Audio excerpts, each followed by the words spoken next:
औज़ुबिल्लाहिमिनश्शैतानिर्रजीम बिस्मिल्लाहिर्रहमानिर्रहीम। अस्सलाम वालेकुम जी। SWAA कुकिंग कॉर्नर पर आप सबको खुश आमदीद।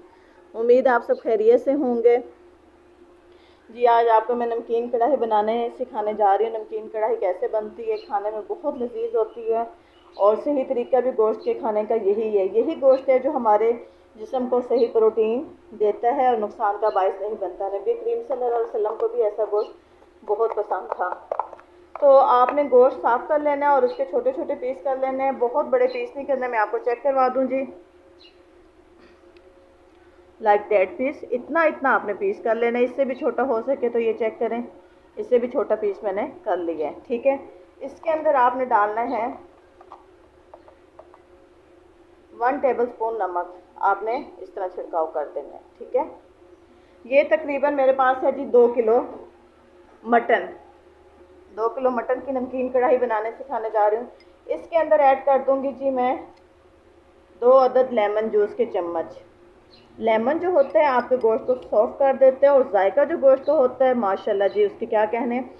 और जो कमज़ोर स्टोमिक वाले होते हैं वो भी इसको फिर आसानी से खा सकते हैं, उनका स्टोमिक ख़राब नहीं होता।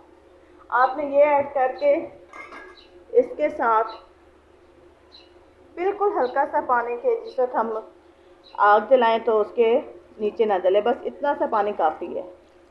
ठीक है जी, इसको आपने कर देना है कवर।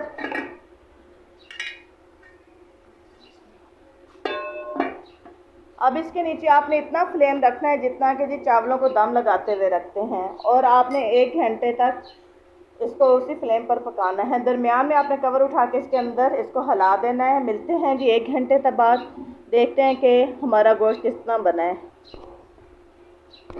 जी। बिस्मिल्लाहिर्रहमानिर्रहीम करके हम इसका कवर हटाते हैं। हमारी कढ़ाई को बनते हुए जी आधा घंटा हो चुका है। आधे घंटे बाद हम चम्मच हिलाकर देखते हैं कि हमारी कढ़ाई कहाँ तक पहुँची है। बिस्मिल्लाहिर्रहमानिर्रहीम।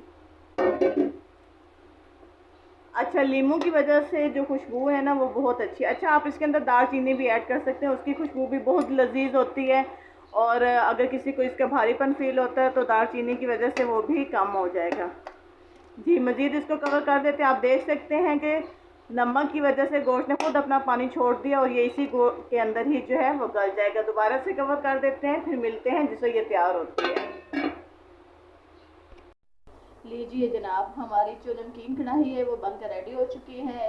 इससे सैलेड के साथ और लीमू के साथ मज़े लेकर खाएं, और नमकीन कढ़ाई जितनी मर्ज़ी खाएं, जैसे पेट ख़राब नहीं होता। हमारे नबी करीम सल्लल्लाहु अलैहि वसल्लम भी इसी तरीके से गोश्त खाया करते थे, उस तरीके से गोश्त खाने को पसंद फरमाते थे। ध्यान है, ओवर ईटिंग मत करें। लीमू ऊपर निचोड़े और उसके साथ हैं, आप इसको दही की चटनी के साथ भी खा सकते हैं। जिन्होंने अभी तक हमारा चैनल सब्सक्राइब नहीं किया, काइंडली वो हमारा चैनल सब्सक्राइब करें और हमें अपनी दुआ में याद रखें। अल्लाह हाफिज़।